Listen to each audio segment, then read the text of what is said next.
I think there are tons of folks already in. Maybe a good time for us to kick off.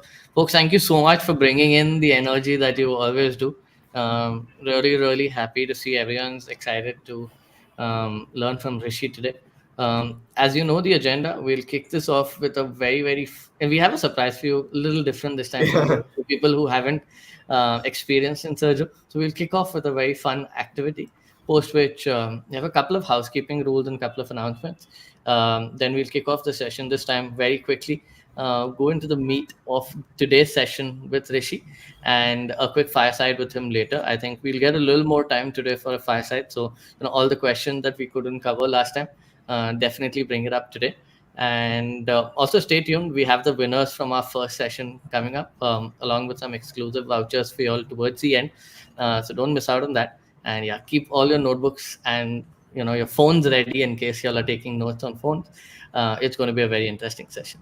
So with that, kicking that right off, I'm going to welcome my co-founder and co-host Aditya onto today's chat again. Everyone in the chat, say hello to Aditya. Hello, everyone. Actually, instead of saying hello to me, let's see folks who had attended Ravi's session. Describe Ravi's session in one word. That's a fun one. Let's go. Magnificent, Awesome, awesome, insightful, insightful insight. We should have that word cloud come up fantastic. whenever we do something like this. Absolutely. It'll be fun to We'll see just that. pull out a screenshot and send this to Ravi. Amazing. So Yeah. nice to see this feedback. And Swaz, over to you for the pop quiz. Awesome. And also, we saw tons of very interesting notes come out of the session. So it was a hard time for us to choose. But every week we'll have new people winning it. So some of y'all went very creative with the sketch Yeah. notes and the way y'all were taking notes. So those were definitely some eye-catching winners for today. But yeah, let's start the fun. I think we have a very quick pop quiz for you. Fastest fingers first, right? So the next slide has a logo of a global brand. We have 5 such coming one after the other. Let's see who gets it the fastest, right? The first one Um, is an easy one, so we'll warm you up with this. Let's go. let's go. Who's the first? Okay, I think. Okay, yeah, this is pretty easy. I see Saral as the first one, but I'm sure everyone typed it at the same time. Like Adi said, this was warm up. Let's see. And yeah, you're right. Adobe is the right answer. Well, very quickly, yes, that's correct, right? Let's move on to the Let's move on second to one. the second one. Here you go. Let's see who gets this. Uh, Okay, uh, yes, I see an answer. uh. A couple I of think this not is so right confusing answers, to a but lot of yes, we people. do. Yeah. Who was the first one though to get it? I see many. Was it Karthik? I think on my screen I see Karthik as someone who got it the first.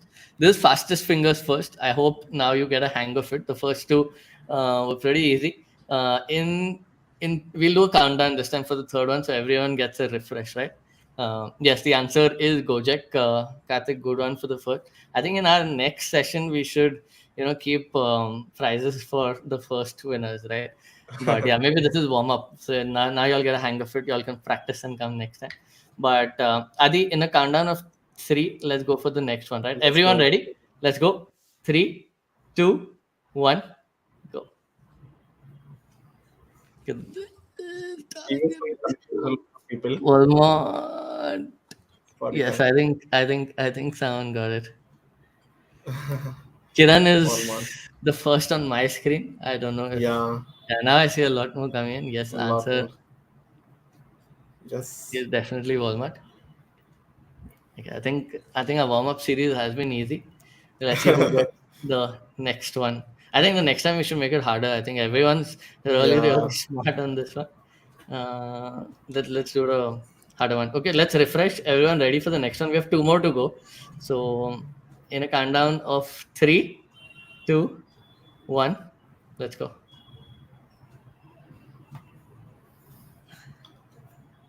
Yep, I think someone got it. But I see a lot of different answers. But Yeah, clearly, everyone seems to be right on this one too. Yes, this Cisco. it A is lot of Cisco. you got this right. I'm Who's the having a first hard one time though? finding who's the first one, but someone from our team will get it for sure. Last but not the least, I think everyone ready for the last one. Okay, let's go. Three, two, one. Let's go. This is a hard one. Come on, guys. Oh yes, someone got it. Okay, I think next I one's think gonna next be time more we need fun. to go super niche and Yeah.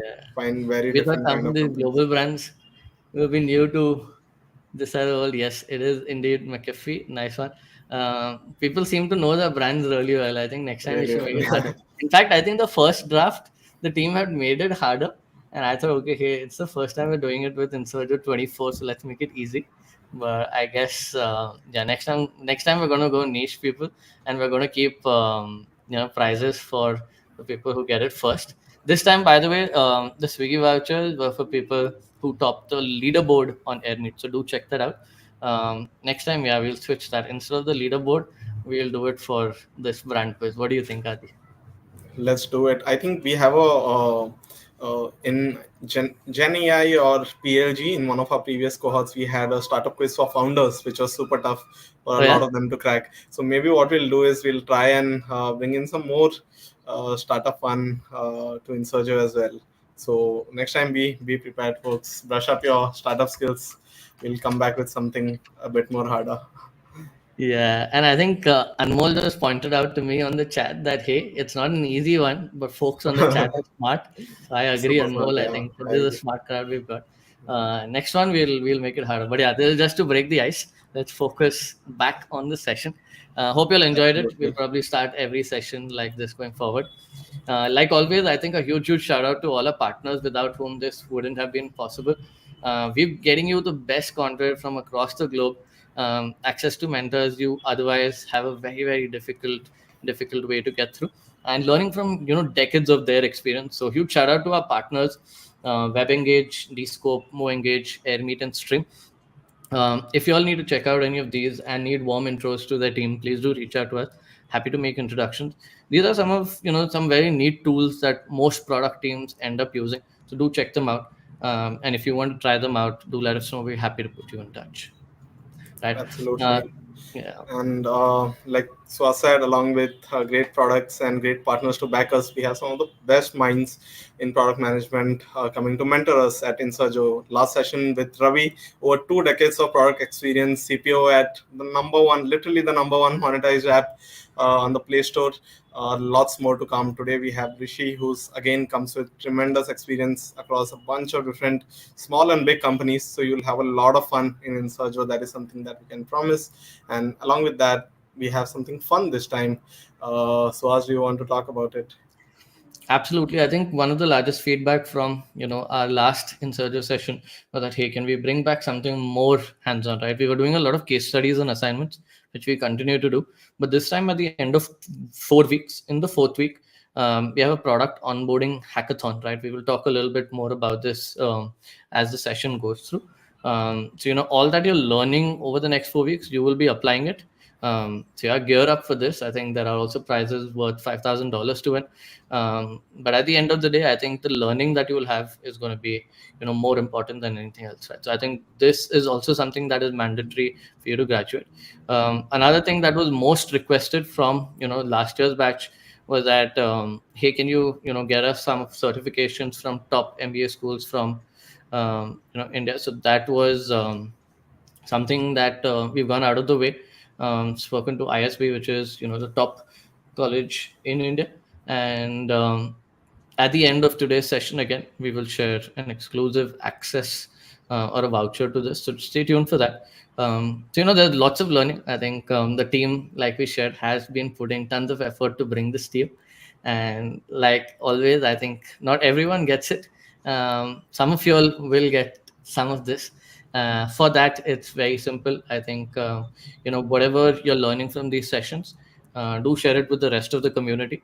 And the best ones, I think we announce it in every session. So from the last session, the best ones we will be announcing today. And between TPF swag kits, access to our academy, Swiggy treats is from the leaderboard. You'll get tons of these small goodies just to make it fun, make the learning journey fun along the way. But also it is rewarding you for your contribution. and helping the rest of the community who couldn't make it. Right. So 5 very interesting things in store as you continue learning. But with that, I think not taking away the limelight from the meat of why we're all here today. Um, Welcoming Rishi onto our stage. Rishi has a very interesting journey. Many of you all might have already stalked him on LinkedIn. If not, it is 2 whole decades of product management experience, and like Adi mentioned, across starting his own company. Very interesting fact and a highlight is his previous company, Demisto, was acquired by Palo Alto for almost $580 million. Right, I think that's probably bigger than most of the exits we've seen in our ecosystem. And in fact, Rishi is a graduate of IIT Delhi. Right, so I think the journey is for many of y'all who are early in your careers, looking to build your own companies or grow in your product careers. Definitely follow his journey. And also, I think one of the requests from the community was that, hey, we want to learn more from B2B experts and people who've done B2B product management. Rishi has been all and out building B2B products for his entire career. Any questions that you have, please drop it in the Q&A tab.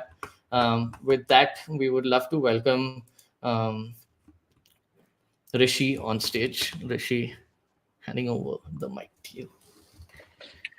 Absolutely. Thank you, Suhas. Excited to be here. And I think you took me down the memory lane talking of McAfee logo there. It's like, oh my God, I would say my first acquisition. So that was my literally first job getting acquired into McAfee right after my first company. So took me down the memory lane, and thank you for the.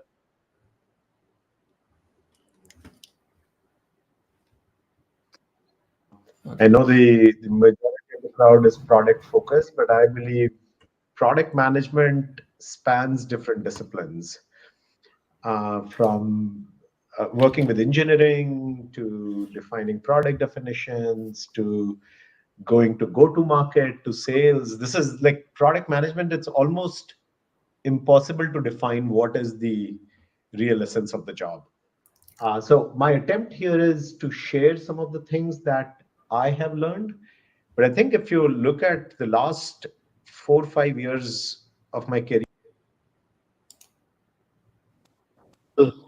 um, from traditional product management to more product management and product marketing, but it's still influencing everything off.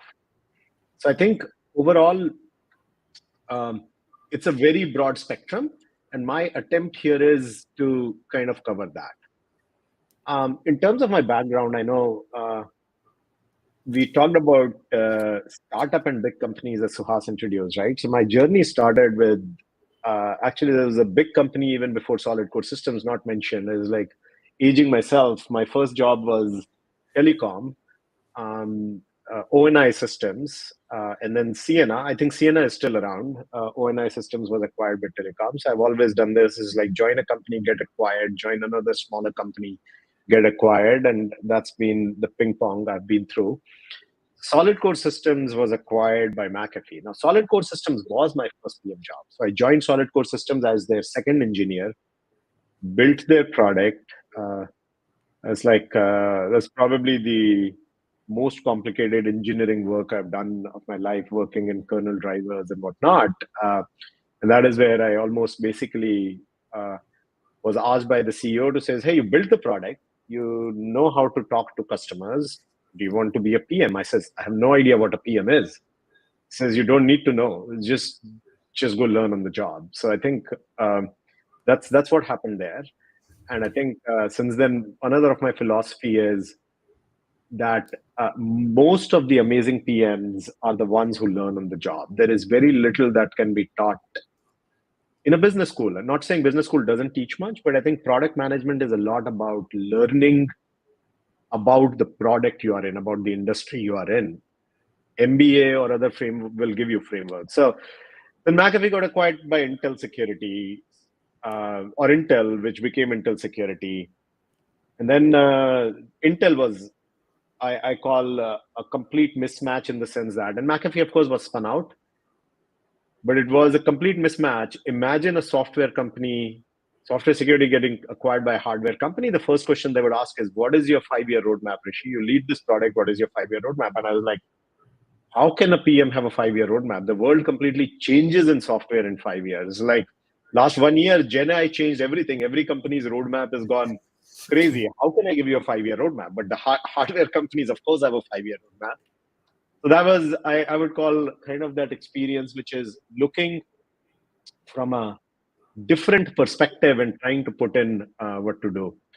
Um, then I started Demisto. So Demisto was my first company as a founder.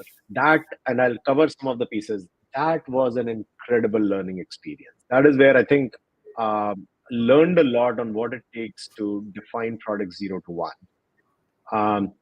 I played like on technically I was running marketing for Demisto, but I think partnering with my co-founders, Dan Sorrell, who was VP product for us, was amazing because I was in front of the customers in US. Dan was working with the engineering team and finding those early journeys. And I'll pull some of these anecdotes from a B2B perspective. It's like hearing a customer ask or describe a problem, turning that into a feature is very different, right? Basically, a feature is not the pain point, and you cannot ask customer for a feature. So that was Demisto. We got acquired by Palo Alto Networks, as Suhas pointed out. And then in April of 2022, left Palo Alto again. A lot of people ask me, why do it again? I think my answer is because I'm a builder. I like to kind of go back, and people have said, like, okay, you're back to working 16 hours a week. And Suhas has seen me met me in my office at 8 a.m. in person, today 7 a.m., then calls at midnight. But I think that's the part of the fun of building. Looking forward to taking Descope forward as well. Little bit about me. Let's get to the meat, guys. Please, I think let's push the poll. I think Yes. I want to learn a little bit from you folks as well, so that I can orient it appropriately, and we'll leave time for questions as well. Absolutely. Do you see the Absolutely. question? Yeah. We'll just bring up the poll on the stage. Okay. And like I think, Rishi, what you pointed out was also on point. When I met you, I think the first thought I had in my mind was like, after so many years, it felt so relentless, right? Like at 7 a.m. today, at 8 a.m., I think that was my biggest learning. And I remember asking you this also in the middle of the pod. I think, for our audience, we'll be sharing snips with them very soon. But it is just, yeah. And today we'll cover a little bit more about, what keeps you going. But folks, we have a poll that is live on your screen. Please help us understand. I think Rishi would love to know, Yeah. where are you in your careers today? Where are you working? Which stage of a company that you're working at? Please do add your answers. I think we already have close to 500 votes in 30 seconds. But yeah, it's an equal Half of split. them are working in late Yeah. stage of public companies, so pretty. Okay, that's good. I think I think that's fantastic, because a lot of the things that we're going to cover could go there. Yeah. So let's, if that was the big thing, well, there's some really good questions coming in here, Suhas and Aditya. So I'll make sure we take time. Let's jump in. I'm going to cover 3 topics. One is product discovery. Again, applies definitely to startups, but also big companies. I think one of the in McAfee, one of the things I had the pleasure of doing after getting acquired, small company gets acquired by a very large company. Almost the product discovery journey, or building a great product from zero, people do not get the opportunity to do that in a large company. And I actually forced my way in by talking to enough customers, convincing the execs that we need a new product in the virtualization space. Back then, this is 2010, we are talking, virtualization was at peak. There was no concept of cloud. Public cloud didn't exist. AWS didn't exist. This was VMware's peak. And how do you secure virtualized environments? Product discovery will cover. Feature prioritization, I think this one is an interesting one. It is very different in a big company and a large company, the data you have to prioritize, but I think we'll touch upon that, on how to think about that, in my opinion. This is the number one debate that happens in every PM's career, and a constant debate with their engineering counterpart and their senior leadership. Big thing, and how to do that. And I think third thing is, we'll touch upon this. I'll cover this. I think this is something that I want all of you who are PMs to check yourself. This is what I do today. It's like, is this question that I'm asking biased? When the customer asks something, am I interpreting it something? In fact, this morning before a call, already I've had one big look on our Slack internal channel, and there is a debate. Customer said something. Three different people says we should solve it with this. I told you 3 months ago. This is the feature we should have done 2 months ago. This is thing we have done this ago. But everybody is proposing what they think is the solution rather than listening to the customer problem. And I think that is super critical, which is the bias-free questioning and bias-free interpretation. Product discovery. Yeah. I think if you're looking at building... Just to head up, I think in case you're sharing screen, I think you might just want to share that again. I think it's not visible for us. Oh my God. No, Oh, bummer, huh? Yeah. Yes, now it's visible. You can see. Maybe if you just okay, good.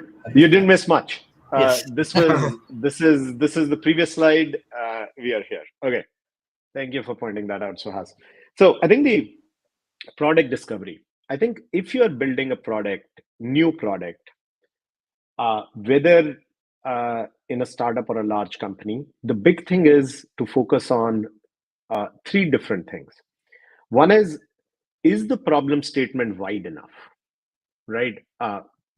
Very important that you should pick a problem that a lot of people have, because if you are focusing on a problem that not enough people have, not interesting. So wide enough problem. Second, which people mix this, but you should write these down. Why is this problem urgent? Uncover the problem or the customer pain point that is urgent and important. Because what tends to happen otherwise is you'll build an amazing product, but it's going to be a second, third line item in their thinking or adoption, especially in a B2B context, because that is all of my experience. When you actually go to sell this product, if you're not nailed the urgent and important aspect or the pain point, then it says amazing demos will happen. People will talk all nice things when you first present, and then it's going to take a backseat, which is, it's not important to solve. It's not urgent to solve. And then it takes a backseat. And the third one is build for as specific persona as possible. At least in the beginning, fixate or obsess over who's the user and define that very clearly. Now, I'm not saying that the products do not cater to 2 people or 3 people or 3 different personas, especially in a B2B setting. But when you're designing, be conscious on who are you building for. And if you added features for a secondary persona, call that secondary persona. I mean, by the way, as I said earlier, right, a lot of this you may have heard before, but let's set into context. Now, this example, I took like a out there example, which is electric cars to think about. But I think it's good to do this exercise sometimes with not a B2B setup, right? I mean, I doubt there are PMs building electric cars, or even some of this is more of technology problems, but they're good pieces to think about when you look around the world. I mean, one of the other capabilities as I'm hiring and looking at people, it's like, are they looking at the world and learning from the world? Are they finding patterns in the world, right? So this is something I have observed, right? I was the adopter in US for the very first Nissan Leaf that came out. And that's a Nissan car, right? That's like literally the first generation of electric cars that was available in the market. I bought that. And since that, I've owned 5 different electric cars on lease. So almost 12 plus years, or maybe I don't know exactly when was the first one, don't remember, but literally the first time the Nissan Leaf came out. Now, the reason why I compared these is back then, whoever thought of electric cars, was the problem widespread? Yes. I think everybody knew gas is causing problems environmentally. It's expensive. So it's worth solving for. But was the problem urgent enough? This is my second point, right? So widespread problem, yes. Urgent and important? Not really. But how do you answer that question? Is it urgent or important? By fixating on the persona. Typical persona for the car buyer is not that aficionado or that person who is in the upper buying segment. The typical persona is what is the largest, again, if you want to go statistics quartile, like where do you pick up the maximum number of people you'll catch? What segment of income, use case? So use case would be going to commute back and forth, right? I mean, if I take US as a market, the commuter using a car usually will be even a contractor, a construction worker, or a blue collar worker, if you pick up that big segment, or even office workers, right? Tech workers who are going to office. In all of that segment, is the problem urgent and important enough? Not really, because the delta of the cost that the electric car would provide, and is environment top of mind for them? Is it hurting them personally? Not really. So this is an example of a product which took a very long time to adoption. Of course, partially people can argue this because of the technological advancements, but it's the same question, these three questions that I put it, if you put the persona, and if you try to answer the important and urgent question along with the widespread problem, the problem was widespread. For the persona, we chose not important and urgent. So I think apply this framework to B2B startups and trying to figure that out when you're going and solving a problem. Is it important, urgent enough? Is it widespread enough? Those become very handy. Moving on, I think the prioritization and feature discussion, you really, really need to be ruthless about this. And this is not only feature prioritization, this is also within a feature. How do you define it? Do you define it as a full bloated feature? Do you define it limited? A number one thing I've always believed in is very interesting as a business owner, founder versus a PM. This becomes a huge debate. When I was a PM, I was like, why do I want to care about that one deal that the founder wants? Should I build the product for everybody out there because that is what I want to do? Over time, what I've learned is actually building the feature for that one deal, there is nothing wrong with it. Because guess what? If that feature is moving you in the right direction, like if it is aligned with your end product vision or direction, if that customer is the right ICP persona, then it's perfectly fine. It is the right thing to do. Why? Because now you earned a customer who will be passionate about giving you feedback, right? So this, and sometimes these business decisions matter, right? I mean, in the startup world, you may not exist if you do not get those early customers by building the feature for those customers, right? So I think there is a survival going on in the startup world, which is you need to build on that customer. And I see some questions floating in here about building small features versus bigger whole feature. This is kind of, I can tell you 60% of the debate in every startup or every big company have been about is like, PMs want to define the feature a certain way in completeness, and the exec says, no, can we just release this small piece and then iterate over it? Or the other way, sometimes PM go. And this is, I think, almost a religious debate, if you ask me. And I am of the opinion, build small and iterate. I have always been like that.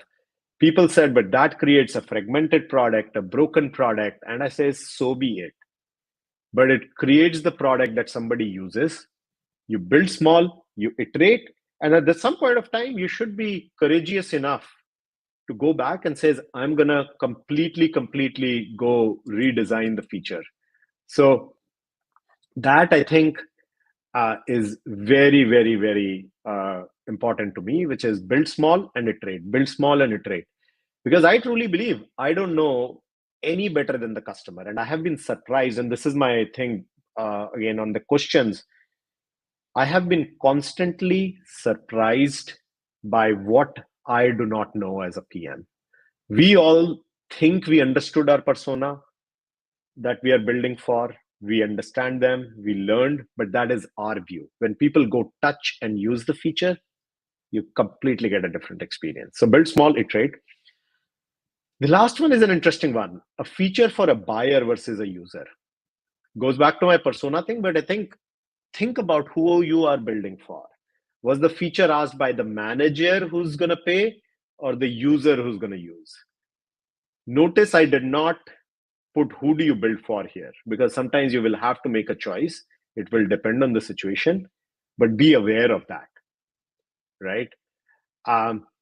There's another interesting question from Kritika is like drawbacks of building a product focused on one particular user persona. I think there are not really drawbacks. I think the most important thing, guys, take away is the things you need to keep in mind rather than the advice on what to do. I did mention you may be building for two persona, but know who you are building for. And if you have enough data about a single persona, yes, go build for that one persona. It's perfectly fine. But if you feel you don't have enough data about that one persona, you may have to build few things, small iterate for two persona, see where you're getting the traction and double down on that. So it's more about being aware, self-aware. Are you building for one persona? Are you building for two persona? Are you building for the user versus the buyer? I always interview more users than buyers to know, because eventually in long run, the users will drive the brand and the buyers will buy because the users ask them to. This is one of my interesting favorite B2B examples. I'm sure you guys are big users of Slack. I have loved their journey. I have been an early adopter. In Demisto in 2015, we used Slack as our community platform. There is the days when Slack did not have threads, right? I mean, people complained of the noise, okay? And everybody says, like, what's the big deal? Just do threads. But I think and the screenshot on the right is not the right one. The catch up is a different screenshot. I give me thumbs up on the reactions if you guys have looked at the catch up feature on the mobile version of Slack.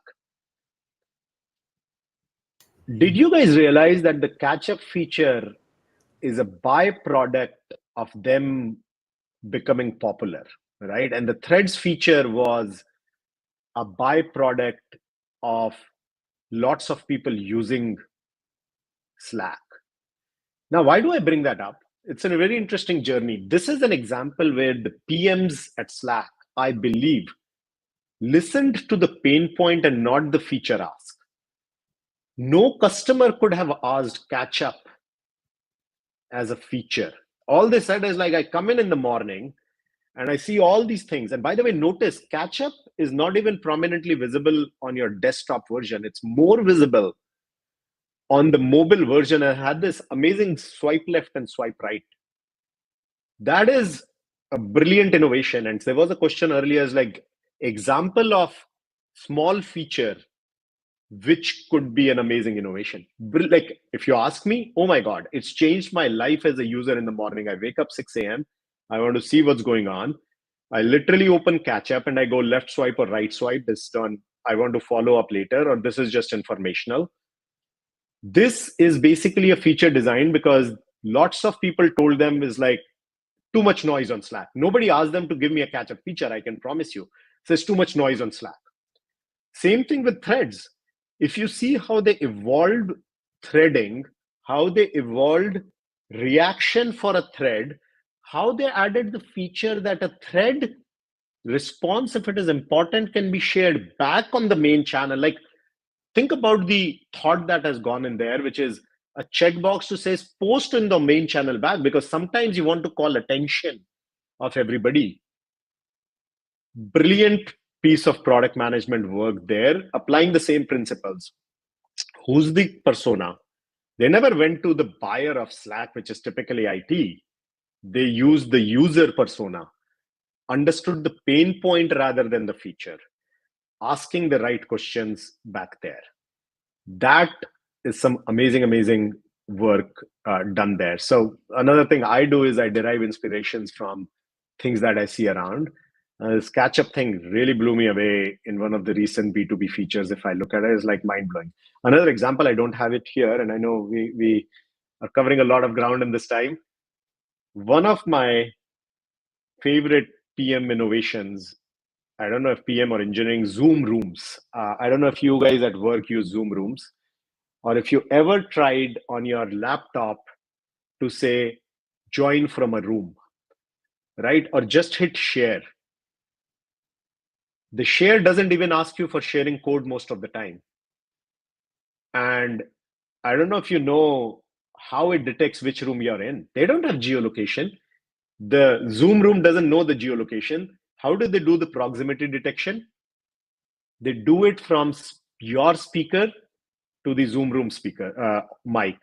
They send an audio signal which is not visible to human ear, send that, and the other side it detects it. Small audio signal. Next time, if you're using Zoom and you want to share on a screen from your laptop and the screen is not sharing anything, it's when you're not in a meeting.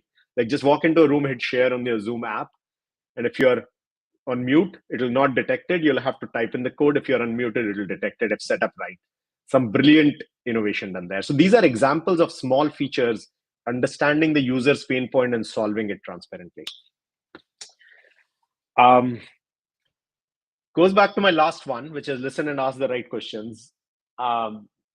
This is critical to every product journey. I cannot stress this enough. Understand the problem better than the solution. Just like go deep into the problem, go deep into the pain point, ask 5 why questions. If a customer said, hey, I want this feature, says, why did they want this feature? Oh, because of this. But why did they want this feature? Why was this pain point important? So that people have talked about 3 why or 5 why. Deeply understand the problem. Then ask them, like, how do they solve without your product? I mean, this is I am a big believer when you interview your customers, ask like, how do you solve it today? What is that you do today? And I think I'll cover this in Demisto. This was, I'll give the credit, and I learned it from Dan Sorrell, but he was big on interviewing our customer early, not even customers. We just randomly went to anybody and everybody who was fitting our ICP, which is security engineer, and we would interview, tell us day in life. I'll touch upon this in the next slide. But fundamentally, how do they solve this problem without your product? Understand that. What is the alternative? What if your product, and if, by the way, if you are a PM for an existing product, go interview customers and says, what happens to your life if our product completely goes away from your life? Let's say this disappears from the face of the earth. What happens? Does something happen? How would you alternate, like solve the problem? This completely. Very interesting. In early stage startup, challenge your assumptions. I think you'll come in and you'll have this, customers will use it this way, they will build it this way, this is the problem that they have. Challenge those assumptions. Challenge and go ask them, which is, let's start from a blank slate. It's like, is this how you use it? Is this a problem? Is this thing? These are guidelines on, as you interview people, be very cautious about how you interpret the pain point, how you take the feedback, and assume, like, remove the bias. Super important question. We don't have enough time to cover this. My few beliefs. One, I think, avoid the recency bias, because we all have this. We pick up the most recent pain point whenever we need to do feature prioritization. I have heard this a lot. No, you just heard it recently, not a lot. Right? So notice that our brains obviously work like a stack. Whatever is top of the things that you heard, you will mention that. And assume the confirmation bias, which is basically you want to hear a certain thing, you will interpret it that way. So try to recognize how you ask a question, asking the question in a way saying, like, do you like this feature? The answer is customer will most probably say yes if you show them the feature. Don't show them the feature. Don't ask them, do you like this feature? Rather than that, actually understand the pain point, understand how they solve it today. Ask them, do you have a better way to solve it before showing them the feature? So remove that confirmation bias. Question again, what is recency bias? Let me tell you again a little bit. Basically, the concept is if you heard certain things recently from a customer in your next prioritization cycle, you will tend to prioritize that today, prioritize that first. So if you keep a lot of documents, then keep that notes to say over the last 3 months, what have I heard? And yeah, I mean, this hypothesis in mind is basically end up validating it. That is the Kritika, that is the point I'm making about the confirmation bias. Avoid that. And the mindset should be ask for the problem, not validation of your feature. I think time-wise, Suhas, how are we doing? I lost track. We another 10 minutes, okay to go with presentation? Yeah, 10 minutes should be okay. And then, yeah, I think we have tons of questions. So then we can. Maybe 5 minutes, yeah. Done. So maybe 5 minutes more. So some examples, folks. I think this asking the right question, avoiding confirmation bias, avoiding recency bias, all of this very important. And here are some things. Like one thing I did, as I mentioned, which was big proponent, our VP product was a big proponent, is day in life. Go just forget about your product, forget about the problem space. Ask your user, what does day in life look like? What do you do when you come in? Where do you face the most challenges? What problem can I solve? Just that. And just forget about in that session about your product. Then come back and map it to your product. But there, take deep notes of what does they look like? What matters to them the most, right? And what tools do they use today? Because eventually, if you're building a new product, you're going to insert yourself into their toolbox. Do they have space for your product in their toolbox? You need to understand their day. You need to understand what's important to them. You need to understand what do they use today, right? Again, going back to Slack, imagine being a Slack PM the first time. You're saying, hey, everybody is super happy with docs and email. That's their life, right? Everybody uses email and docs. What problem does the user have? What happens in the email world? What can you change? How do they work today? What tools do they use today?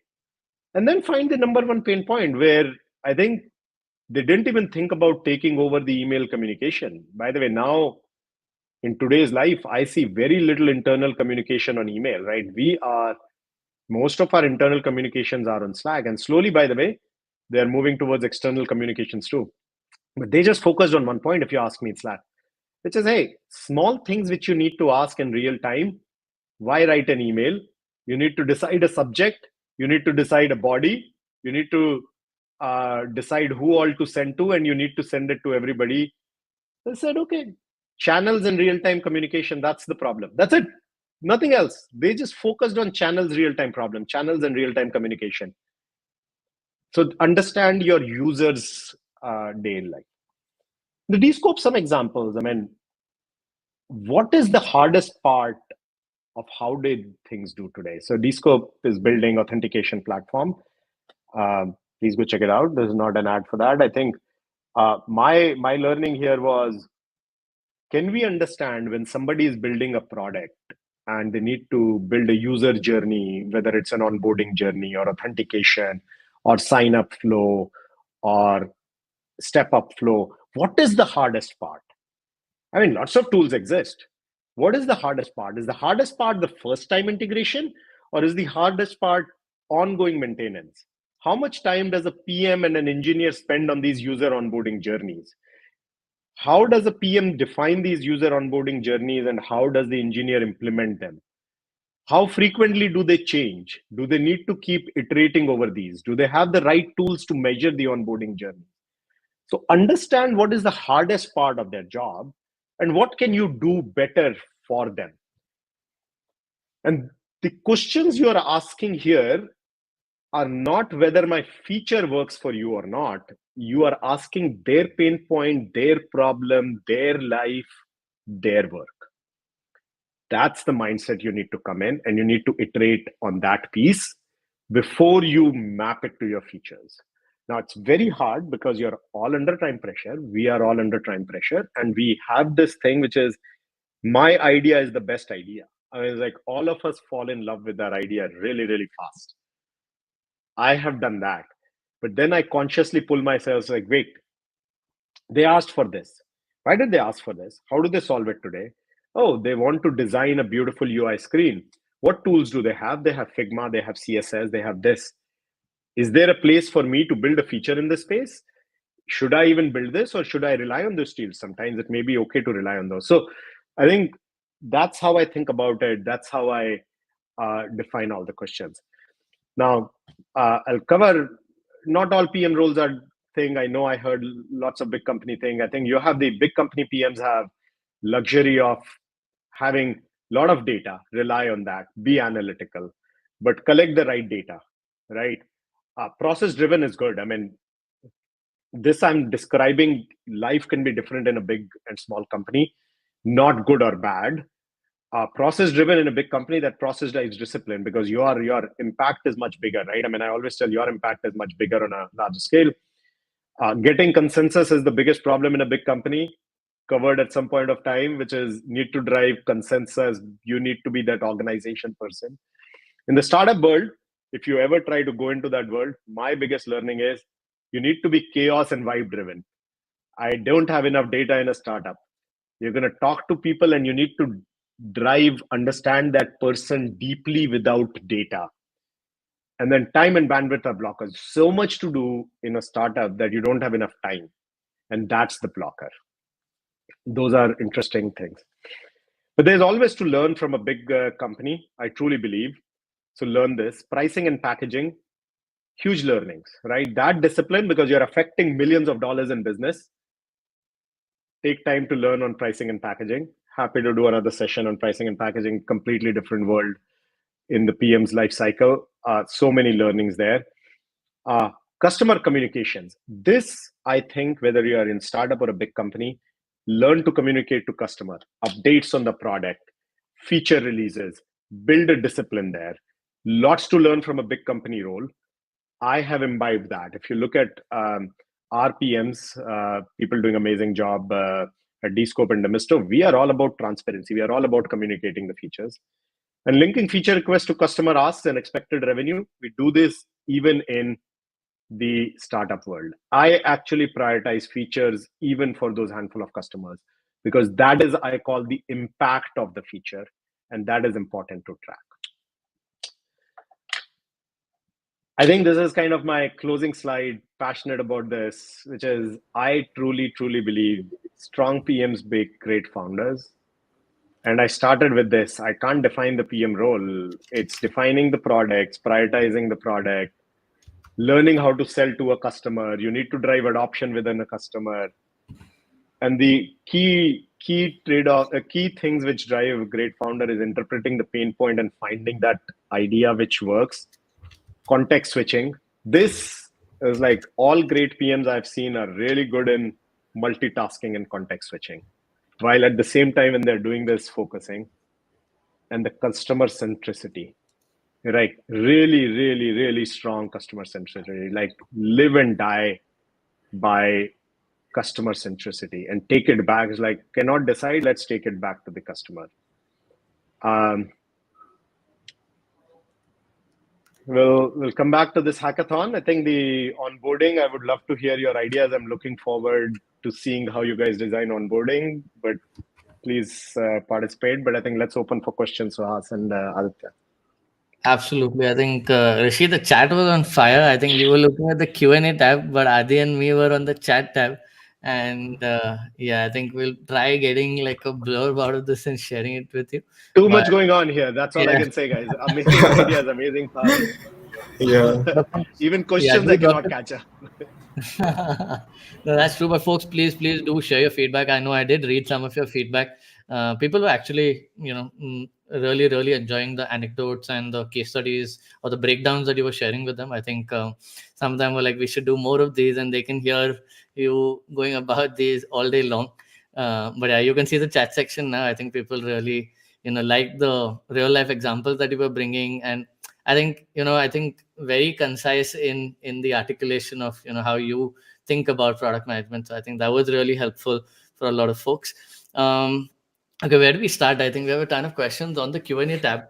um, Rishi, do you have 5 minutes that and would love to maybe start off with your thoughts on the pricing and packaging, some learnings that you've had? I know it's a hour long topic, or maybe it's a very in-depth topic. Yeah, I think um, I will try to summarize, because again, I have this tendency to kind of crystallize things for my own sanity. Lots of things going ahead.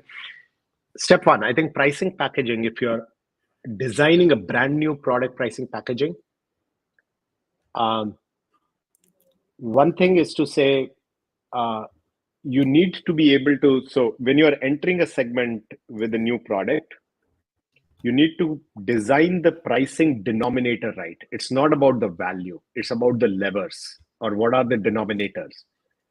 What do you price it on? Do you price it by user? Do you price it by um, consumption? Do you price it by CPUs? Do you price it by this and that? So denominator is the most important thing to decide. Dollar value can go up and down. You can play with discounting in the B2B world. And then MBA, by the way, teaches you a lot on the B2C world on price sensitivity. Denominator is important. Now, why does the denominator matter? It matters because you need to be able to start small and scale big. What do I mean by that is, this is probably a little bit biased opinion on the startup world. I should be able to go in and start my 50, 60K deal, but then be able to get $1 million deal out of a Citibank, which means be able to start small but scale big.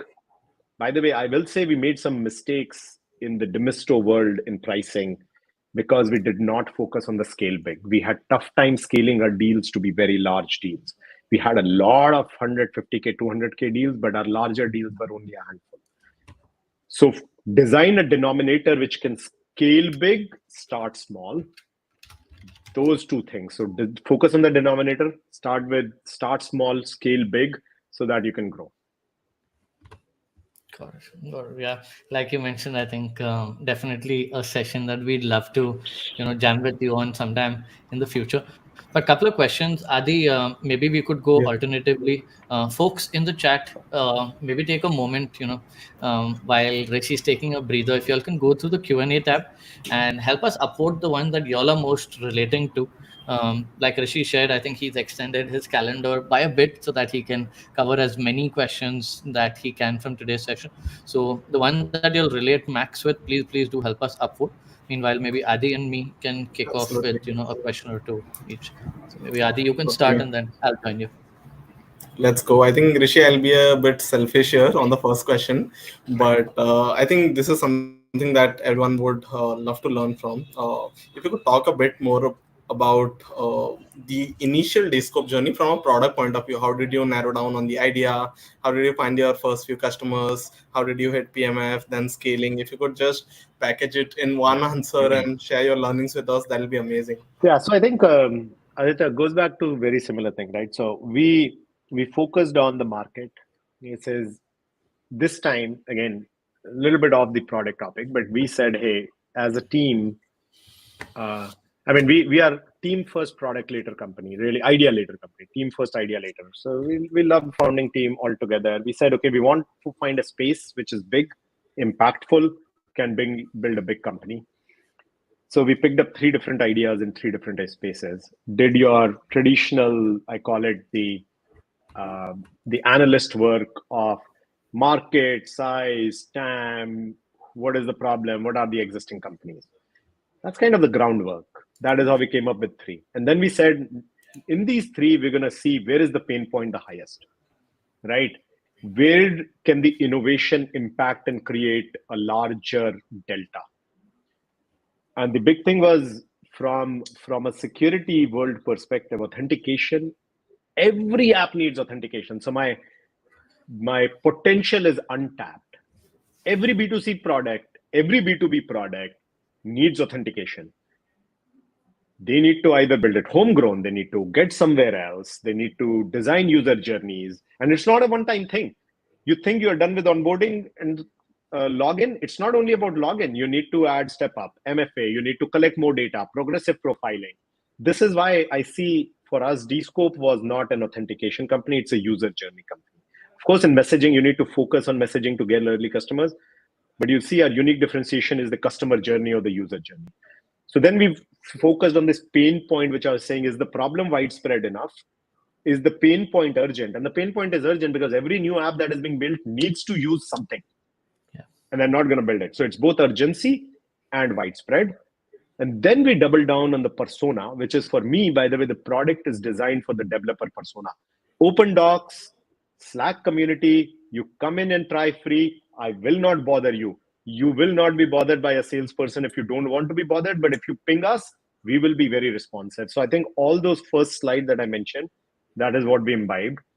Journey has been amazing. I mean, we have thousands of developers in 10 months of being out there, 250 or so customers in production, tons and tons of startups, very large customers across the board. So I think overall, the similar principles applied on figuring out the pain point. But this journey is ongoing. I mean, I'm saying we are not done. I mean, we challenge, we have made mistakes. And I challenge our teams like, guys, this part of the product does not work. I'm still, by the way, telling ourselves as the onboarding customer journey company, I still debate, is our onboarding done or not? And I don't think it's done. We can do more there. But that's the spirit, right? I mean, I always kind of go back and say it's growth mindset. It's like, can I make this better? It's never done for me. Absolutely. Thanks so much for sharing. I just have a small follow-up. So a very interesting thing that you mentioned, Rishi, is team first, idea second. And I'm sure like hiring must be such an integral part of Descope even now. If suppose a young kid right after college, if they want to come work at Descope, what are the tactical things they need to do to stand out from the rest of the crowd? What are some things And that it's very you interesting. value a lot? I have this hiring philosophy: attitude, aptitude, skill, in that order. Attitude matters the most. Then I see, do they have the aptitude to learn, and then comes the skill. It's very interesting. You won't believe some of our leaders. Our head of product management, Dan Sorrell, he's not even an engineering degree. He's an MA in English. Okay. Our head of engineering, Guy Renath, who runs all of engineering and operations and finance, he is also not an engineer. He's never coded, but he's completely different. Attitude, aptitude. Our head of customer success, my co-founder, Glad Shiki, he didn't finish his college. So it's like you look at a company, and on the other hand, our CEO, Slavik, he's hands-on coder, super coder. But then our other co-founders are super coders. All kind of people. Attitude matters. Do you care? Can you learn? Do you want to learn? Do you want to grow? Aptitude. Are you really be able to learn new things, pick up and learn new things? Then the skill. Everybody can learn everything. It's like I was not a marketer or sales. Now I'm doing marketing and sales. Never did that before Demisto. Never built product. I was a hardcore engineer and I was never trained on product management. So you can figure out and learn the skills if you have the right attitude and aptitude. Yeah. Adi, thanks for asking that. Very relatable. I think I was just seeing the chat and people are thanking you for asking this question. But yeah, I was going to come back to Rishi with two of the most upvoted questions. Rishi, I think one relates to your bit that Adi also asked you. How did you come up with the problem statement at Descope? But more from the product side, right? This question really drills down into where did you start, right? If you mention onboarding or authentication, you could start with a subset of users, which could be like a consumer facing onboarding, those screens, and solving for that bit of authentication. Versus, I know it's very different in an enterprise / internal tooling world. So did that question come up, and if yes, how did you go? Very, very, very good point. So I think we are still like, you never build the whole. Rome was not built in a day, right? Big philosophy. You need to focus. And this is why I said focus on your persona. So I think we really focused on getting it right for the startup segment first. Got So it. it's been 2 years in journey. We really got it right for startup segment. Okay.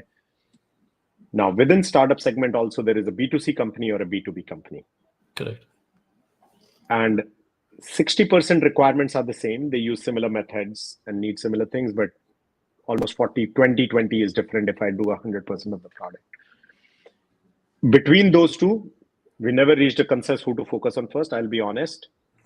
We had a debate internally and we said, this time we have the luxury. We did raise a good round, so we'll build for both. So we did not do B2C versus B2B in the beginning. Our core differentiator, which is workflow and the user onboarding, and by designing that, extends to both sides, which was a positive because we could go bold. But yes, narrowing the segment is important. So we said we're not going to worry about the very large enterprises in the first MVP. Focus on that startup. Can they onboard? Can they run with it? Then comes 3 months later when we started to see success there. Then we said, let's take it to the bigger ones. Then they started to talk about their pain points, came up with features. So some of the identity federation, some of the new capabilities that have come up are targeted towards that big companies and segments in India. By the way, we have a couple of large customers out of India as well sitting here.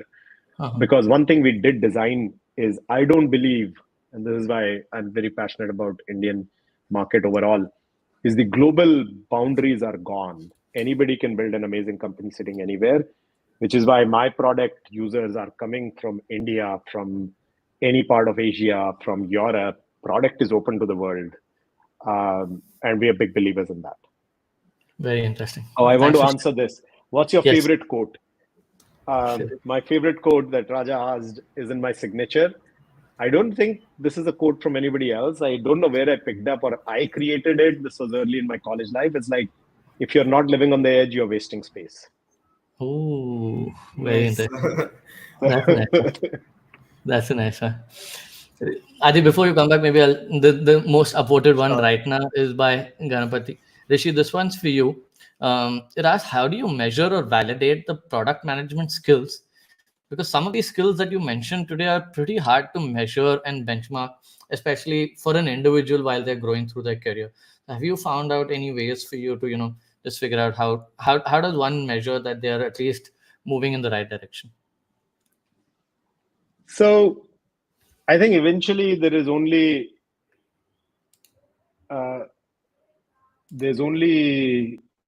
one way, which is the success of the product. But that is a very lagging indicator if you think about it, right? I mean, I think if the product adoption goes well, if the product adoption goes great, that's the lagging indicator. But I think I would go here, you don't measure these skills. These are the characteristics and skills I talked about. What you eventually measure is the product success. And you can do early, like leading indicators of that product success, which could be adoption, usage, early feedback, where did the user drop off in the journey, all of those pieces. So you measure the product adoption pieces, but those will translate into these journeys because you'll very quickly figure out, like, for example, if you're focusing on the buyer versus the user, you'll very quickly figure out if you have really happy, like, think about it, right? What I love and what excites me most is small feed, like one liner from my users. Some startup, somebody says, oh my God, I'm loving this product. I recommended another founder. That is your thing. My G2 reviews in a short time, people are putting out G2 reviews on the product. That's telling me I built for the buyer and the buyer is loving. Sorry, I built for the user and the user is loving it. That's not the buyer. So you measure some of those attributes. Got it. No, thanks for sharing that. Adi, maybe you want to come in and then I'll take the next one.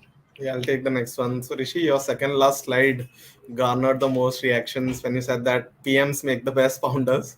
So how does one know whether they are the right fit to be a founder? Are there specific skills that you need to have that can translate well to being a startup founder?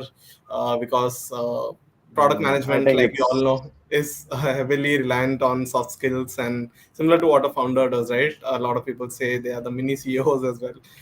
So what do you think about that? Yeah, I think I really live by this, that the PMs are strong founders or great founders, and PMs are the mini CEOs. Completely live by that. Maybe my conditioning, that's what I was told, and that's how I have lived my life. But I think it's more important. Recently, NVIDIA founder and CEO, uh, he was asked this question: "What would you build if you were to start now?" And he said, "I will not build it." It was very interesting. It touched me. It's like, imagine such a successful founder and CEO, $1 trillion plus company, goes back and says, "I would not do it. It was too hard." Very interesting, right? And I thought about it. I think first thing is startups are not easy, never easy. I think I'm not saying big companies are easy, but I think the challenge is the entire world is against you. All the uncertainties, right? I mean, you have so many things that are not in your control. So from my perspective, it's not about what makes a great founder if you have the PM skills. I think great PMs can be great founders, but it's like, is this the journey you want to go on? I was talking to my wife. She's an amazing PM leader as well. I think the interesting thing is, are you ready to take on the day-to-day grind and day-to-day rejection? I think rejection is a big part of a founder journey. I think it has been talked enough, but I can tell you it's like 90% failures and 10% success, and then you keep building on that 10% success, even more maybe. So I think that's the introspection that needs to be done. Thanks for being so candid on this. Yeah, it's like it's hard, but yes, that's the Yeah. reality. There's no two ways about it. Yeah, I think another one again from your slides is on. I think this is from your last slide, if I remember correctly, is where you mentioned about great PMs being good at context switching. I think that is one of the skills that you mentioned. Has that come naturally to you along your career, or if there are people who struggle with that, how should they go by? Because sometimes it does become slightly more, right, especially when there is. And when things on fire, it becomes slightly difficult. I think it's very. I think, Suhas, maybe this isn't like there is always nature versus nurture things, right? I don't know really, Got it. but I feel one thing I do to make sure that works is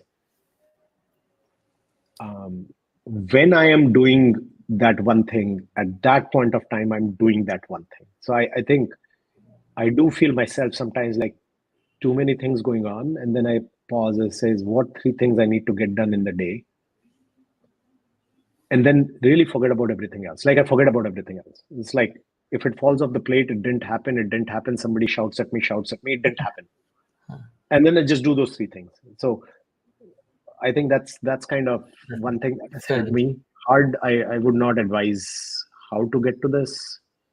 It's an important skill, but I think prioritization of your own time is an important skill for sure, which is say these 3 things need to get done, rest can wait. And then I remove my customer meetings, this and that. I'm doing these 3 things, it needs to be done. How do you select those 3 things though? Is there a process to it? Today for sure I know maybe some amount of gut because of 2 decades of experience, but is there could it be like the 2x2 matrix? I think it's depends on the scale, depends on the company stage you are in, depends on what you are doing. These days, I'm all about hiring because I need to hire for the rest of the year for sales. So it's like hiring is taking prioritization. Well, first closing the deals for the end of the quarter is taking prioritization. Then the hiring takes prioritization. I don't think there is a real framework to be taught here, but what's to be taught is what matters, and be clear about what matters and communicate that to your co-founders and peers. It's like, guys, my goal is to really maximize the revenue. That's what I'm focusing on. So got it. Yeah, communication there, I think, just ensure that it's critical because I think you will have other stakeholders, right? You're not the only one, and I think communication there is very important. Absolutely. Rishi, we have questions pouring in. Maybe another 10 minutes if that's okay. Would you be able to extend? We'll run out of time. Let's do 5, Suhas. I have to get to office as well. And, there is a customer meeting for the end of the quarter. So. Completely understand. Maybe go. Then, Adi, 2 questions, one from your side, one from my side. Yeah, let's do it. Rishi, I'll take the next one. Switching gears slightly because a lot of questions were around B2B as a space, right? So Karthik has a interesting question here. I'll just read it verbatim. Suppose in a B2B setup, your biggest client demands a feature that does not align with your vision and will require significant investment in terms of time and resources. Do you risk the relationship in this case, or how do you go about it? This one, and I have faced this many times, guys. I think any B2B company will face this. So first of all, it's you do this exercise because you just right now, the way you articulated this, Aditya, you said that the feature does not align with your vision. You need to find out, is that true? Let me explain. I was very clear in my slide says, don't listen to the feature that the customer asks, understand the pain point. I have solved it in two ways. One, I went down and sat down and said, let's understand the problem. Why do you need this feature? Why do you care? Why is this important? What happens if I don't give you this? And have that open communication. Says, guys, our priorities matter. We have other customers to serve. Business is business. Once you understand the reason behind, sometimes there are compromises. One says, this may be the path to do this. Can you solve it this way? Can I give you an alternate, which is this? So you may find an alternate ground if you understand the pain, not the feature, but the pain. And if still that doesn't align, now you have two paths, which is either go build it, and sometimes that may be the path. And in other cases, you may have to walk away if you can afford to walk away. I have done both, by the way. I remember one of the moments we walked away from, you can call the largest movie streaming service. After a year of them using, they wanted us to go in a different direction. We realized they are not our ICP. We sold it to them. But after a year of working with them, they're not our ICP. The funny part was in the product, Demisto was a automation product, security automation, that says we need script support and we want to be able to, our script writers are not able to do this. And we kept saying, what is this feature? Turns out it was not the script that I was thinking, not JavaScript, not Perl, not Python. It was the script writers, and they need features for security of script writers. We realized it's not the same persona, and we kind of parted ways. But I think my point is, either of them is a fine choice. I would say it depends on the context. But before you do anything, understand the pain and not the feature. Got it. Got it. We spoke a lot about, yeah, I know it's hard when you have to ask the last question and there are so many, but I think we spoke a lot about startups and product management. I think I'd love to end this session with Rishi. Lots of them are mid-career professionals here, been in product management, been in other tech roles for a while now. Looking back at your career, if you were to go back and tell a 27-year-old Rishi something, say three things, right? That would help on the professional front, like particularly in today's age of AI, right? We're not getting into AI and product management, but just in general, if there are just three things that Rishi would tell his 27-year-old in the AI world. Yeah, I think the AI world or any other world, I mean, I think Sahas, as I was mentioning, right, the things have changed so freaking fast in the technology career. I mean, nobody talks cloud. I mean, cloud just happened. AWS came around. How fast you can build products these days with the open source. And open source happened, by the way. Do you remember? Like, it's like there is a solution for everything. And similar to AI, I think one thing I would say is be eager to learn, never stop learning. And I tell this to even my daughter, who's a high schooler, which is in my career, what I learned in my computer science degree, I barely use that. What I use is what I learned the last 2 years, and then I use more. Always be learning, always look around. Don't be shy to get your hands dirty. Even now, even after the store is like, I'm not afraid to go pick up and write code, whether it's for automation of a sales task or this or that. Don't be like, you'll fail, but be hungry, continue to learn. Don't fear to get your, by the way, it's not only coding. hands-on dirty is not only coding. Write a doc. Right now, when I don't have clarity, I go write my user onboarding doc, my customer communication doc, my uh, pricing structure. You need to never leave that touch, which is, can I build this on my own? It's like the Hindi saying, "Akela chana bhad phod sakta hai." I believe, yes, akela chana bhad phod sakta hai. Of course, team matters, but you need to be able to go be that hands-on person, be learning, is what I would go really tell all of you guys and tell myself. And I have practiced that. And I think the other thing which comes with it is, if you feel like that you can do everything, is also still look around and learn from everybody else, right? There is qualities in everybody. It's very funny. I look around and it's like, I was talking about construction worker. I see him working. And it's like, that's interesting. He is super organized. He does this. He does. There's like, I'm inspired by startups building payroll for construction workers. Looking at it like, oh, is there a problem here to be solved? I have a very good friend who's building a startup, and for that, it's like, yes. I mean, construction worker payroll is a problem, and so as what you are building, it's like, learn from you. Is like, that's a space, Really, there is a niche space to be created in that production space. I think these are learning moments. You look around, be observant, keep learning. Absolutely. No, thank you so much, Rishi. I think the chat really enjoyed this chat. I think they won't let you go for another 3 hours if you had the time, right? But yeah, we will definitely try reaching out to you again. By the way, folks, I think the hackathon that we're doing is in partnership with Descope. So maybe we'll try squeezing in some more time of Rishi's by then. But really work hard, because we want top-notch results coming out of here. Rishi, any tips for them as you head into your customer meeting? Tips for them while they work For on the onboarding. hackathon? Yeah, anything? Yeah, I think, guys, what one of the things is, and this is for every product, right? It's not, I mean, the hackathon is onboarding, but I think about the customer journeys at different points. We kept it open enough to, you can pick up a B2C product, you can pick up a B2B product, you can pick up a product that you defined. But my belief, and I touched upon this, is understanding your user persona is super critical. User persona, which means first time they come in, what questions do you ask them? How do you onboard? Do you ask them and then customize the product based on those questions?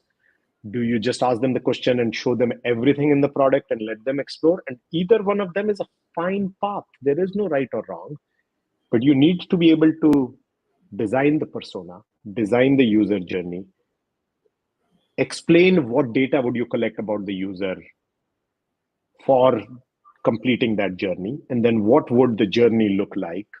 Would you integrate to third-party systems? Would you collect third-party data? Would you want to collect more details about this user if they gave their name and email? Would you go connect with a LinkedIn API to bring in some information and then personalize it? Would you figure out something else? I'm just throwing out ideas. Everything is good enough. I would say define your persona well, define your product well, define the onboarding journey. And if it is multiple journeys, even better. It could be the first time user, it could be repeat visitor, but after a long time they remember nothing. It could be a referral to another person, like in their organization in a B2B, they invited another person. These are all valid user journeys, onboarding journeys. So think broad. Think about whatever you're more comfortable with. Absolutely. No, thanks so much. I think this is probably the best. We'll probably carve out this 1 minute and we'll share it with everyone. We'll share all the details, but people are going to just listen to this 1 minute and get way more value. But thank you so much today for joining us, Rishi. I think chat, you can check the chat section for feedback. I think they absolutely enjoyed this. I think it's going to be an amazing day for you in SF. Just starting your day with this feedback, I think you'll have an Yes, awesome agreed. day. Completely agree. But Love to thank share. you so much for Awesome. joining us today, Rishi. Before we let you go, we usually just pose with our speakers. Many of them will take notes and post it on social.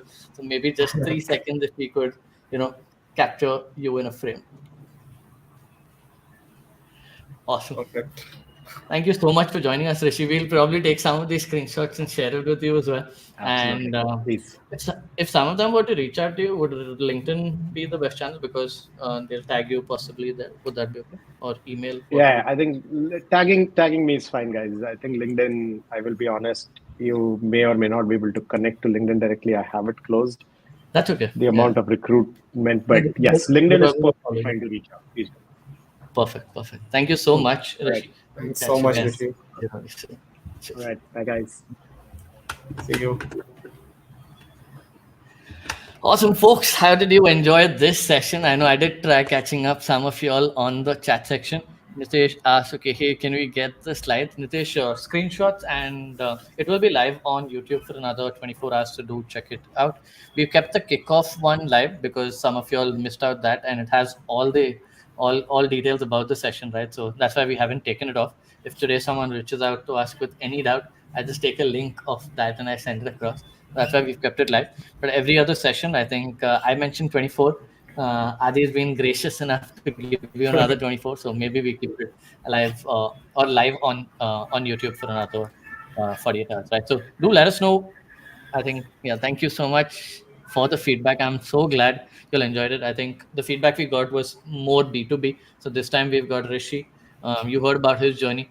We'll go very tactical and deep with Nalin, and I think we have a couple of more speakers on the B2B side, right? Ankur as well, who will join us again this time. We got great feedback for his session last time. So both will come in with Especially founders, when founders of such huge companies come in, they bring in a very different perspective to building products, because they've seen it from the ground up, not just from a product management point of view, but just as a business, how do you build a good product, right? And yeah. I think he was kind enough to be super candid in all his answers. So I definitely hope someone in the chat had mentioned that we can have a proper philosophy session with Rishi, and I totally Yeah. agree. Actually, We were, yeah. Actually, I really think we should, just host him for a fireside. In fact, I think on the chat for fun, I just put out that hey, if we get 150 RTs and likes on the pin tweet, right? Then toward the end, I would have just hit him up saying that okay, hey, can we just open up? So yeah, if we still do get 150 RTs and likes on this tweet, it is on the pinned one. Help us get there, and then I promise we will request him um, for a session. If we cross that, yes, I think one thing that I would love to try is, if people who win the hackathon, if they get a chance to somehow work with Rishi, right? I think that would be like an exceptional opportunity. I think I got a chance to meet him while I was in SF, and honestly, that was the highlight of my trip. I think got a chance to grab coffee with him, then got a chance to host a podcast, which we will share the recording with you all very soon. Um, but yeah, I mean, this 1 hour I can tell you the way he thinks and way he breaks down when you're in the room with him is phenomenal. I've seen very, very few product leaders go that distance, and I'm guessing that comes with the Valley experience, um, with just 2 decades of product experience, right? He's seen it he's seen it in the trenches. He's seen early stage. He sold a startup for $600 million. He's worked as a VP product at Palo Alto Networks, again, huge company. So he's seen different parts of the story, and I think we were lucky that we were able to get his time on Insurger. So I'm glad you all enjoyed it. While you all are tagging him on LinkedIn, Twitter, do share that feedback. I'll take a screenshot of that, and then I'll reach out to him saying that hey, people loved it, and yes, I think I see someone advocating. Uh, Ankita, thanks for advocating. Arushi, thanks for advocating for it. If you do hit it 100%, I will reach it. Oh, okay, I will do that on the next one, like one at a Next. time, right? Let's get them back. I think we So yeah, also need to announce winners of the previous session, which is what a yes, lot of you have been waiting for. waiting for. Yeah, let's get that So back. what we'll do is we'll announce the winners. We'll share the access codes for the ISB course, and then we'll stick around for a bit to answer your questions as well, right? So folks, when I share the screen, the winners will be in front of you. So if you're one of them, please do reach out to our team, and you'll be eligible to win all of the amazing goodies that we showed you earlier. So Absolutely. Yes, are Adi, you if you want to share ready? your screen, yeah, let's go for it. Are we directly going into the winner slide, or are we We are sharing it? directly we are directly going to the winner slide for this one, but Any guesses? yeah. Does anyone want to Yeah, any guesses? self-nominate? Do you all think you all did a great job? Put it in the chat section. Or did you come across, other people? So then let us know. But yeah, Adi shares his screen and directly we will be announcing the winners of last session. We'll do this in every session going forward. By the way, Arshi, if you win the weekly, not the weekly, the session challenge, you will get free access to, the product management fundamentals or in Search 2022. So maybe Yeah. that's the best way. You don't even need to get to 150 articles, right? So yeah, Let's see a few thumbs up emojis if you're ready to see the winners of the previous session. There we go. let's go. And the winners of the Session previous challenge. session are in Congratulations, front of Ashuta, you. Ritesh, Congrats. Karthik, and the sassy marketer. I'm guessing that is from Twitter. But if y'all are part of this particular chat, congratulations to you. Please do reach out to us on Twitter DMs and we will process your winner prizes. Someone did ask, okay, hey, what is the session challenge? It is mentioned at the bottom of your screen. And you can also scan the QR code for our link tree, which has all these links, right? Making it easier. We're taking your feedback in every session. These are ideas we got from the previous session. We've already implemented this in 2 days. So hope the session challenges are clear now. You should also go to their profiles and check out the posts they've done so that you get an idea of, okay, hey, what is the quality bar that they are really at? And maybe the next time you do it, you can really, really up the game from there. What do you think? Are there any tips for them while they do the Rishi session? I'm sure they'll get lots of nuggets. It's going to be pretty interesting. Absolutely. Yeah. I think the Yeah. best notes are the ones which visually highlight the key talking points. For example, Rishi had a lot of important points mentioned in the initial part, and towards the latter half also he spoke a lot about his experiences, along with how PMs should build products from the get-go, right? So make sure that you highlight a lot of those visually if you can.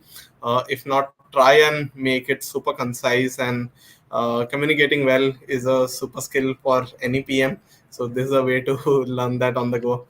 And yeah, I think a lot of them did an amazing job. In fact, I remember Ravi commenting on some of those notes as well. So great validation for everyone taking notes and sharing it online. Absolutely. I think, folks, some of you are asking, okay, hey, how can we check out their content? Go to their profiles. I think Sassy Marketers on Twitter, Ashutas on LinkedIn. So we've picked two from LinkedIn, two from Twitter, I'm guessing. So go check out their profiles and you can find their work there. Um, as always, I think Adi and me will stick around for 5-10 minutes as we have our office hours. Any questions that you'll want to ask? It can be about Insurjo, it can be about product management, it can be about career. Happy to help. We will keep this limited to 15 minutes max because I know it gets pretty late in India. And another feedback that we got from the previous session, most of the points or most of the questions that you all are asking in the chat have been already answered. So for the sake of everyone else, we might not be taking each one of them to answer. We were trying to do that last time, but it gets a little repetitive for the rest, right? So just go through the knowledge base. Most of it is covered. Um, yeah, if there are some new questions, and also everyone else on the chat, if you know the answer to any one of these questions, please do help your friends out, right? So that'll be it will save time for everyone else, right? So I think maybe I'll pick up one or two questions. Someone's Sure, asking you about the ISP PM course. Do you have access to absolutely. that? Maybe that Absolutely. is I something. think there's something that we were about to share, but folks who have been attending the previous session, this one as well, like, we are doing case studies and master classes along with ISB for their product management certification course. So in case if you are looking for a PM certificate from a top D school, we have tied up with them.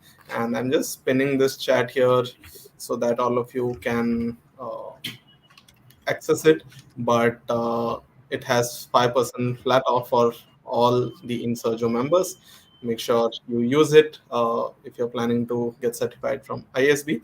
But yeah, this is what we wanted to share.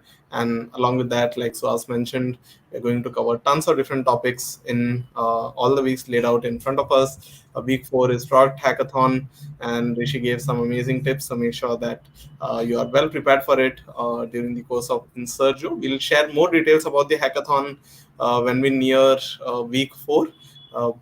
This is something that will be a cumulative learning and hands-on workshop that you folks can enter and participate, and not just do hands-on learning, but also win some amazing prizes worth more than $5,000. So definitely something that a lot of you should pay attention to. But yeah, any other questions that you folks have? Yeah, I think one of them is very specific to Airmeet. I think I don't know whether it's just Ashutosh, but leaderboard link is on your Airmeet. I think it's right next to schedule as you go up. Else asked me again about the session challenge. And if you can go back to the previous screen, folks, it's at the bottom of your screen, right? So the session is just as simple as share your learnings on the social media platform that you prefer after every session, tagging the product folks and hashtag in Sojo with TPF. The most like the 4 best ones that we find, we'll split that between a swag kit and access to the academy, right? Specifically to Insurge, right? So these are the 2 main questions. I hope we've answered this. Not going to answer them again, just so that we don't repeat. But anything new that's coming through, assignment as mentioned on the WhatsApp group that will release on Thursday. Details about the hackathon, yes, maybe we'll just share a little bit more about that. But before that, I think milestones to graduate from Insurjo 24: attend all the live sessions. This is mandatory. Post your learnings. I think that just helps you in your visibility. Those links then will be submitted in the final submission that we ask for. Third one, participate in all weekly assignments. They release on this Thursday, so week 1 will be on Thursday. Complete the hackathon submission. So we will share details about the hackathon that you can take. We have time for the hackathon. That's only in week 4, so don't worry. We'll be sharing more details about that. It's only, think of the last session was just 2 days ago, and that was your session 0. This is technically your first session, right? So take your time. It is a 4-week course. We will be sharing all the details with you. Don't worry. Someone else asked, okay, hey, I wasn't able to access Slack. Yes, today I think we've reached out to the Slack team. There is a slight issue, I think, on our workspace, so we're getting that fixed. As soon as that is done, we will inform you. So don't worry about that. For everything else, we have the QR code. It is on your screen right now. It's on the left hand side of your screen. Scan that, you will be able to get all the details, right? Any detail that you need will be there. Anything else, Adi? Any new question that you see?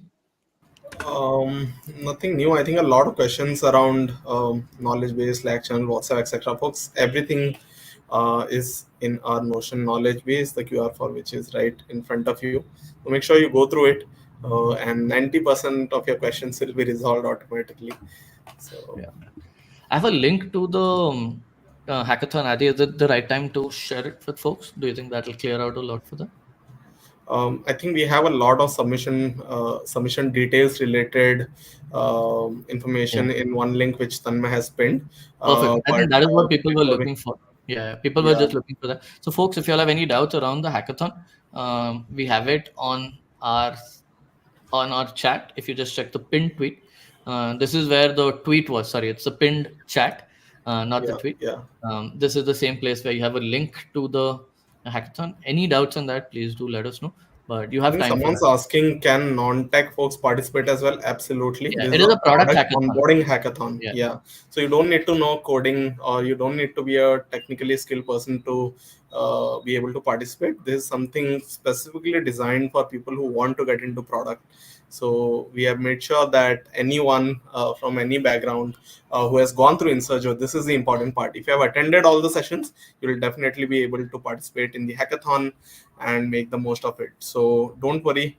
Participating in hackathon will give a certificate for us. Again, don't worry about the certification. Like you see on the screen, if you complete the hackathon submission, you will be getting a Insurjo certificate. So that is one of the check boxes that you need to tick before you session names in the timeline.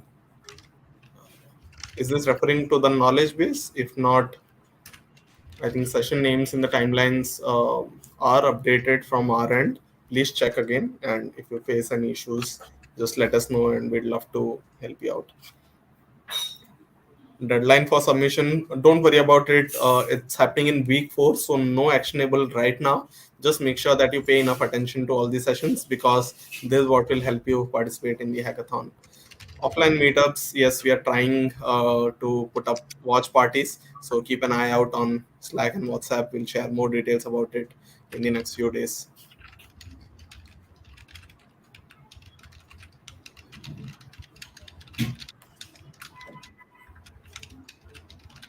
Knowledge base of Insurger 22. I Who's don't asking this? You can uh, first go through the knowledge base of 24. There's lots for 24. you to cover now, right? And then Yep. we'll get to Insurger 22. Don't worry. For Insurger 22, please just finish, right? If you win, right, you have the milestones here and you have the session challenge here as well. So if you finish that, we will. Yeah. Uh, Hemant asks, can there be a meet for people outside of India? We are doing a lot of grab chai which city? events Yeah, let us across know the which. world. Yeah. Hemant, yeah, let us know what city are you from. We have been doing events across US, Southeast Asia, Europe, pretty much everywhere. So, yeah,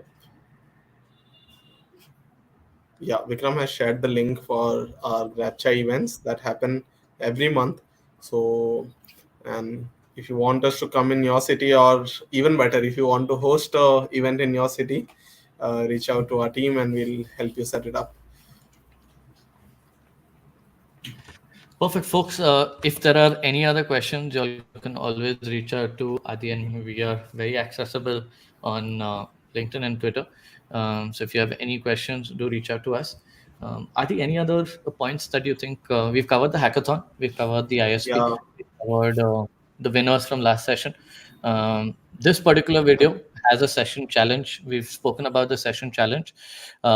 This week's assignment will be released on Thursday, so they have some time to go through the first two sessions. um, yeah, gear up. I think lots coming through. Hackathon details is pinned to this chat. We will also be reaching out to you for some feedback on WhatsApp, so please do let us know how you like this session.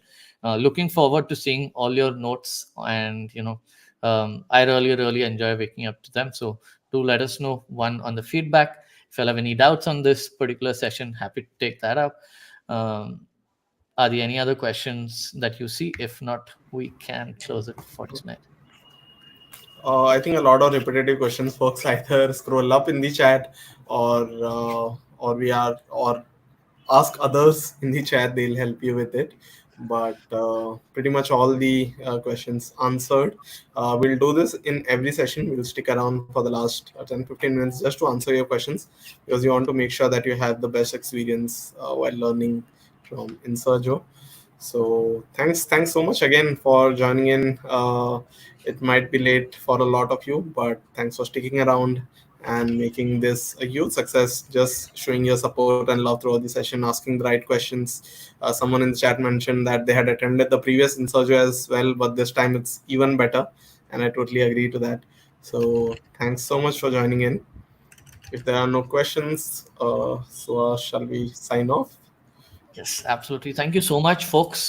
We've tried to cover as many questions. If you'll still have anything else, please do reach out to us and gear up. I think week one is going to start getting intense. Go through everything that we've already shared. Try not to lag behind. I think it becomes really difficult to catch up. We have 8 more sessions for you, lots of hands on stuff, and definitely the hackathon for you to gear up to. Again, if we do get 150 and likes on this particular tweet, within 12 tonight IST, we will drop him a message and ask him for what we promised we would. Right. With that, it is Aditya and me signing off. We have some music for you for a minute, and do stick around in the lounge. I think if some of y'all want to grab dinner, I'll also join back in the lounge in a bit. But with that, it is us signing off. Have an amazing week ahead. We will catch you again soon.